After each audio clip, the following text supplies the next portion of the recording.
السلام عليكم شباب، كيف الحال؟ ان شاء الله تكونوا بخير. بالتوفيق المنتخب الوطني التونسي اليوم باش يلعب كونتر تنزانيا، ويا ستار تستر، وانا متاكد ان شاء الله الاولاد باش يجيبوها وفهمتي وباش يماركيو وباش يعملوا برده فعل. خاطر شنو في التاريخ المنتخب التونسي ديما يقدم لك مقابله خايبه وبعد فهمتي يعمل رده فعل يقدم مقابله باهيه. هذا اللي متاكدين منه من المنتخب الوطني التونسي. اليوم باش نحكيو بالطبيعه على الاعلام التونسي وعلى التشكيله، وخاصه الاعلام تاع شنو نزل على سامي طرابلسي، تاع شنو نزل عليه نزله برجليه مش نورمال، بالجماهير بالاعلام اللي برا اللي داخل تونس. حسيلو الناس كل نزلت عليه سامي طرابلسي، لان انا شخصيا واحد من الناس برجوليه سخفني والله. اختار تفديك ابداها من طارق دياب فهمتي، عطاها له تقرا تكتب على راسه. حتى ايش الاعلام التونسي، البلاتوات، جماهير، الصفحات تصور معناها ضغط عليه برجوليه. انا واحد من الناس شخصيا او نقولها لكم فهمتني، اللي يحب يسبني واللي يحب يجي معايا واللي ما يجيش معايا يدبر راسه. اما انا واحد من الناس شخصيا خويا سامي طرابلسي، انا واحد من الناس سخفني، ناس كل نزلت عليه، لا اله الا الله كلها نزلت عليه فهمني. باهي خلينا نبداو الخبر الاول. ما تنساوش بالطبيعه تشتركوا في تشتركوا في صفحه كوره علولو فهمتي، صفحه الفيسبوك اشتركوا فيها. باهي عندنا الخبر الاول، فما اخبار باهيه واخبار خايبه في الفيديو اليوم. فما حاجات باهيه وحاجات خايبه، نبداو بالحاجات الباهيه ومن بعد نوريكم الحاجات الخايبه. هاي سيدي، تونيكتي سيكون اساسي غدا في لقاء تنزانيا. هذه بالطبيعه خبر باهي فهمتني. ماك تعرفوا تونيكتي شنو عمل؟ هبط في ماتش نيجيريا قلبها سفاهه عليها يا معلم. هبط فهمتني السيد مغلغل غلغيله تاع شنو زعما جاب لنا الطرح من الاخر. باهي هاي سيدي، خلينا نشوفوا الخبر اللي بعده. هاي شويه اخبار خايبه. تشكيله الاحلام تاع سامي طرابلسي، التشكيله ذي ما يتفقش عليها 12 مليون تونسي، كان واحد برك يتفق عليها وماذا به يهبطهم. سي سامي يعوجها فهمني، هاو يحب، هاو عندك تحمان هاسيلو، هاو في الديفونس في الوسط في الاتاك، هاو شنو يحب عمك سامي يعوجها، يحب فهمني التشكيله ذي. باهي خلينا نشوفوا الخبر اللي بعده. هاي سيدي، والتشكيله ذي بالطبيعه فهمتي متفقين عليها 12 مليون تونسي، الا واحد برك هو سامي طرابلسي ما يتفقش عليها، طربق سماع الارض. باهي هاي التشكيله فهمتي، دحمان غارديان، فاليري، برون، طالبي، العابدي بالطبيعه، صخيري في الوسط، حنا باعل فهمتني، وغربي فهمتني نجموا يلعبوا زوز مع بعضهم. برشا ناس قالوا ما يلعبوش مع بعضهم. عاشوري من هنا وسعد في الوسط، وتونيكتي بالطبيعه بلاصتو ذيك تعيط فهمتني. ماتش نيجيريا معلم راهو شبيك السيد فهمتي، حصان هبط يا معلم، لا تقرا تكتب زعما فهمتني. عملنا ريمونتادا عالميه، راهو الافريق الكل، راهو منتخبات افريقيا الكل راهو حكاوا عليها.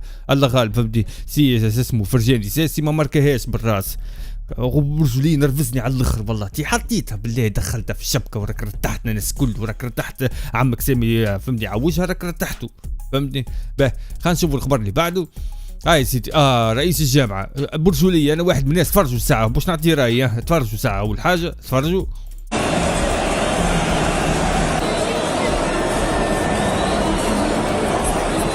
هاك ضربوا ستريس تو فهمتي، خاطر وقت الحكم مشى يشوف الفار فهمتي باش يقرر اسكو بينالتي ولا. باهي هاي تفرج شوي.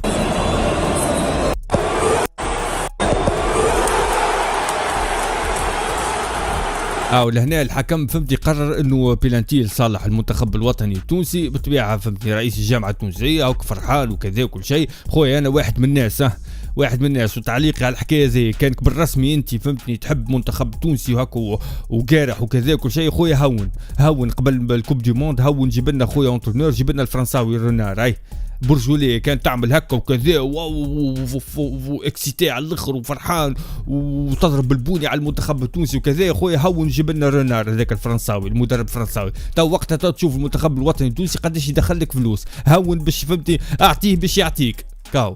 باه خلينا نشوف الخبر اللي بعده. هاي سيدي، هاو عمكم سامي طرابلسي فهمتني اش قال.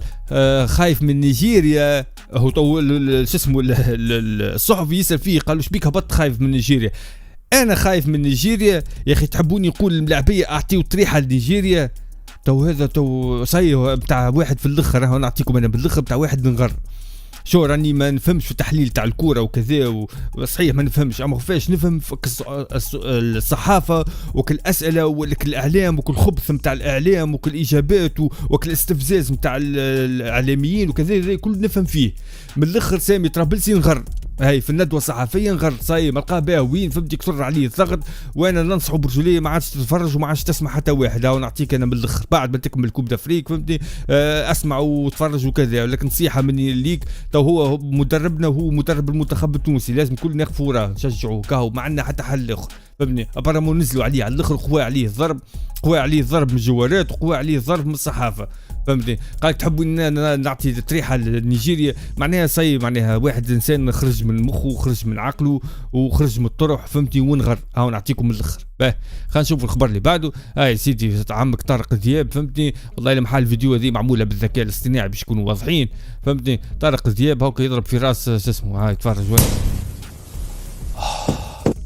معناها بهدلوله بحاله مش باهي والله مش باهي. خويا كان باش انقد سامي طرابلسي معناها فنيا انقده فنيا اما باش تدخل فهمتي في شخص وكذا مش باهي. زاد كوميم عنده مرته عنده ولاده يتفرجوا فيه وكذا فهمتي معناها ولده يحل فيسبوك فهمتي يقرا فهمتي في يقشطوا فيه وكذا مش باهي والله عيب والله. هو صحيح محترم وكذا ودرا شنو راهو الله غالب هذيك حدود تلك حدود الله هذيك هي امكانيات نتاعو فهمتني. الله غالب بلبزها في ماتش نيجيريا وهو زاد خويا ايش فيها ربي خويا كي تطلع انت وينو كي تطلع انت يا سي سامي طرابلسي كي تطلع انت في الندوه الصحفيه قول راهو عملت تشكيله وعملت خطه وكذا ما نجحتش قدام نيجيريا يا اخي ربحونا. اش فيها بجاه ربي الكلمتين هذو تراه بالله يقولوا لي فيها عيب فيها رخص معناها فيها تقليل من امكانياتك شنو فيها تراه والله هبطت تشكيله حطيت بن رمضان كذا حبيت نبدل تشكيله بكش تكون مفاجاه بكش نربحوا نيجيريا بسكور يا اخي طلعت غلط انا وغلطت في التشكيله وغلطت في الخطه وكذا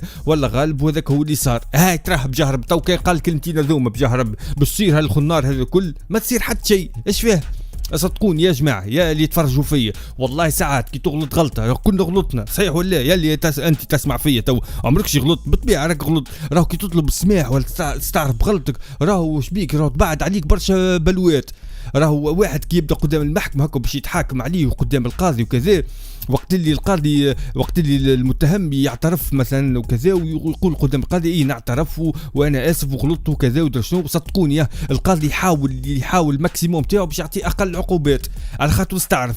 ايش فيه بجهرب ايش لزك انت جاي فهمتي تو تحارب انت في الصحافه نتاع تونس والبلاتوات كل تحارب فيهم وحدك تو انت وقته تو باش تحاربهم هذم وقته يموت لها في ماتشوك تلها في الخطه وتلها كذا والتكتيك وتلها في الجوارات وشكون باش تهبط وكذا جاي فهمتي الند للند صحه الراس نتاعك هذيك حطيتها مع نيجيريا ونحيت الخوف بالله يا اخي بجاه ربي اختارني بجاه ربي يا سامي طرابلسي كان طلعت خويا في الندوه الصحفيه وقلت راني غلطت وكذا وهبطت تشكيله وكذا راهو ما صارش هذا الكل راهو البوليميك اللي صارت هذه كل ما فماش منها بجرد انك تطلع فهمتي تستعرف تقول راني غلطت وكذا وسامحوني ونعتذر للشعب التونسي. اش فيها بجاه ربي هالكلمتين هذا بجاه ربي ايش فيها ما فيهم حتى شيء. هاي خلينا نشوفوا الخبر اللي بعده. هاي سيدي رسميا في حال ترشح منتخبنا في المركز الثاني سنواجه منتخب مالي في الدور القادم. اي نعم عرفتوا مالي شوف الجوار ذا دوبل تاع في طول اقل واحد طوله 195 ومن 190 وانت فوق. هاو نعطيكم الاخر. وشفتوا انتم واللي ما يعرفش مالي برا ارجع الماتش مالي والمغرب ودا تشوفوا شنية مالي ابرامو اعظم من نيجيريا. يا ستار تستوى كهو. خلينا نشوفوا الخبر اللي بعده. يا سيدي فما ناس راه فيها كاتبه تونس ترشحت صحيح كيفاه حسبتوها الله اعلم. لا ها نعطيك تو نيجيريا عندها 6 نقاط تونس عندها 3 نقاط تنزانيا 1 واوغندا 1 وفي صورة ما نيجيريا ربحت هذه باش تولي 9 نقاط وتونس ربحت 6 نقاط يتأهلوا زوز متفاهمين. في صورة ما نيجيريا خسرت وتونس ربحت تونس تولي عندها 6 نقاط ونيجيريا عندها 6 نقاط تولي فما فارق بالاهداف وكذا وممكن نترشحوا المرتبة الأولى فهمتي ونجيو كفوا غرزة مع المغرب. في صورة ما كان نيجيريا خسرت وتونس خسرت واوغندا ربحت نيجيريا وقتها 30 الله اعلم حاسيلوها وقلت لكم انا السيناريوهات فهمتي معناها من الاخر تونس تربح ولا تتعادل تترشح المرتبه الثانيه. خلينا نشوف الخبر اللي بعده. يا سيدي رغم هزيمه نيجيريا جمهور المنتخب يتغنى بالنشيد الوطني. يا سي سامي يعوجها تو انت اغلى من الجماهير معناها خشمك انت ما تحبش تطيح من روحك. هاو الجماهير التونسيه هاكم خسرتوا كونتر نيجيريا هاك قدمت فهمتي اداء خايب وكذا اخسر الجماهير مازالت فهمتي تساند فيكم وتشجعكم وكذا ودرا شنو ايش معناها معناها احنا رخاص، معناها احنا رخاص وانت الغالي. ها ايش فيها تواضع كيف الجمهور التونسي كي يرجع ويشجعكم بعد الخساره وبعد ما فضحتوه وكذا وحطيتوا له خشمه في الخرا. يطلع انت سامي طرابلسي يطلع في الندوه الصحفيه يقول سنعتذر للشعب التونسي للجمهور التونسي، نعتذر اني غلطت في تكتيكيا وغلطت فنيا في ماتش نيجيريا. باهي سافا هكاك ايش فيها ما فيها حتى شيء فهمتي، ماكش انت فهمتي اغلى من الشعب فهمتي. ها باللي بجارب يتفرج.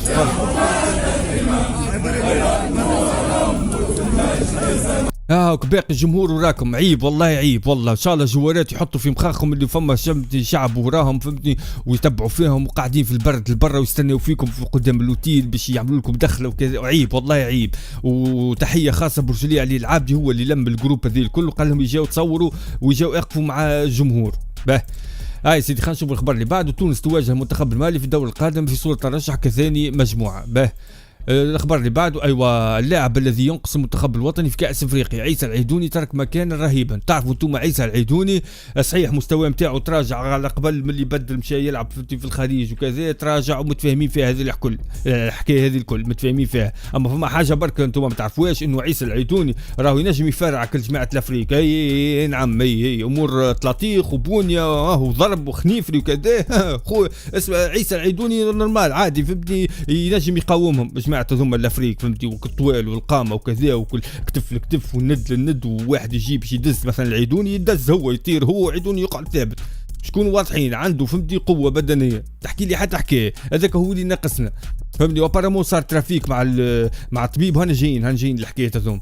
خلينا نشوف الخبر اللي بعده. هاي التشكيله المتوقعه المدرب سامي طرابلسي دحمان برون طالبي العابدي فاليري في الوسط الصخيري على اليمين غربي حنبال على اليسار العاشوري على اليمين مسوري في الوسط وتنكتي على اليسار. هذه التشكيله المتوقعه اللي باش يهبط بها سامي طرابلسي وانا متاكد الغربي باش ينحي باش يحط في بلاصتو فرجاني ساسي متاكد مليون في المية. تبقى مقعدان وقد يكون احدهما من نصيب نصور قرطبي. ديما كيك مخلينا اخر وحات دي ماركيتها يا سامي يا اسمه فرجاني ساسي دي بالبونتو بالراس هذاك. ويا سامي فهمتي الفلسفه اللي عملتها تي عليه هكا تعبتونا والله. ما هنا مصائب قوم عند قوم فوائد. بطاقة حمراء لحيدر لاعب مالي. ايوه مصائب قوم عند قوم فوائد باش نرتاحوا منه ماهوش باش يلعب. خلينا نشوفوا الخبر اللي بعده. انفعال كبير من تونسي فتحي المولدي دفاعا عن سامي طرابلسي فهمتني. فتحي المولدي طلع فهمتني وبدا فهمتني ينتقد وبارامو يعرف هو شكون يقصد طارق الدياب. كان تحب خويا تنتقد سامي طرابلسي انتقدوا معناها فنيا وفي الامور كوره وكذا. اما خويا باش تبدا في شخص وكذا راهو عنده عائله وعنده صغار وعنده مرته وكذا وعائلته راهو عيب ما يجيش. خلينا نشوفوا الخبر اللي بعده. ايوه اكثر ملف لم يتم فتحه داخل الجامعه وتم تجاهله في السجل. عرفتوك السيد هذاك اللي دم مغيبها كيف فهمتي يضرب مثلا في 6-7 ملايين في الشهر 10 ملايين الله اعلم قداش ياخذ في الشهر شهريته ساكت هكا فهمتي مغيبها هو بارامو فهمتي سيد فهمتي قاعد يعكعك فهمتني. بتفاهم حاطين فهمتني الراس على الراس هو والكوميتا اللي معاه سامي طرابلسي فهمتني وكذا فهمتي يخلطيو على جوارات ويطلعوا جوار باش الجوار هذاك يجيب لهم كونترا اخر في الخليج واعطيني نعطيك ووكلني نوكلك وبارامو فهمتني. قالك بعيد عن ذلك الرجل يفتقد للمصداقيه تشخيصات خاطئه لعديد اللاعبين تسبب في كوارث صحيه ورياضيه لبعضهم. يا ستار تستر. وفوق هذا لاحظنا تدخله في الشأن الفني في أكثر من مناسبة. هذا تو نجيوه بعد الأفريق بعد الكوب دافريك تو نتلاو بيك بابا. والخبر الأخير فهمتي الخبر الخايب محمد علي بن رمضان تدرب بشكل طبيعي اليوم قبل لقاء تنزانيا معناها السيد باش يهبط مرة أخرى. انا واحد من الناس تعبت انا ما عادش نجم كاو تعبت خويا. ان شاء الله خويا محمد علي بن رمضان ربي يوفقك. وكان هبطت فهمتني معنا ما نعملوا لك كان نشجعوك باش نعملوا لك مادام هبطك سامي عوجها مادامك باش تلعب فهمتني ومعنا ما نعملوا لك كان خويا باش نشجعوك. ربي يوفقك خويا فهمتني وكبس روحك شويه وماركينا بونتو خويا سكت لنا فهمنا سكتنا راهو نفرح انا وقت اللي انت تسكت لي فمي وقتاش نتغش وقت اللي انا سكت لك فمك انا وقتها نبدا سفافها. لان بتوفيق المنتخب الوطني التونسي لان وصلنا لنهايه الفيديو. شكرا لكم على حسن المتابعه وان شاء الله مازالوا فيديوهات باش يهبطوا. بتنساو تشجعوا منتخبكم التونسي اليوم راهو مقابله مصيريه. نشوفكم ان شاء الله فيديوهات الجاي. السلام عليكم ورحمه الله وبركاته.